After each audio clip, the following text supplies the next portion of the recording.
My name is Bryan Conger, and I am the director for Gidion's Not. I have been a director for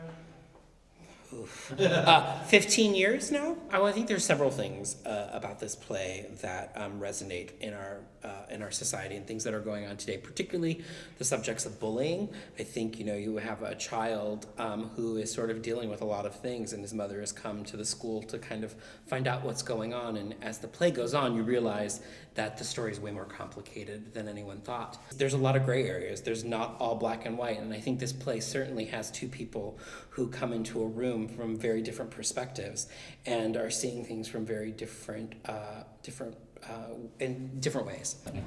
I think another subject explored in this play is certainly freedom of expression and freedom of speech. There are voices in our country that people are trying to silence, that they don't want to hear, and the press is more and more under attack. And so I think to be telling a story that is about expression and someone being able to express themselves openly and freely without persecution is very important.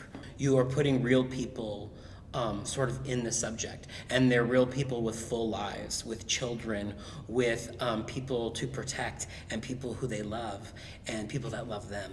And when that becomes personal, when you can put a face to that and you can hear stories about that, I think it becomes so much more personal and actually engages us in better conversation that brings us together more than tears us apart. That's what we do in the theater. What's so great about theater, and why theater has always been imperative and will always be important to us as a society and something, because it reflects who we are and it brings us together. We are creators. We create worlds of fantasy. We create worlds of imagination, and sometimes those can go to pretty dark places and reflect the times we're in, but we need to have the freedom to do that, and sometimes those things need to be explored, and that can be tough. It is a quick play and it moves, and I think once you get on the train doesn't stop. What does it feel like to be in a continuous conversation for 90 minutes in one room, where you sort of can't get out of that room? It's two people in a room who don't necessarily want to be in that room together, but they need to be in that room together.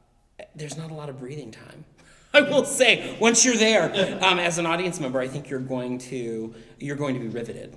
There is certainly comedy in the play. There are things that will make you laugh out loud, and things probably that you're going to groan that you actually laughed at.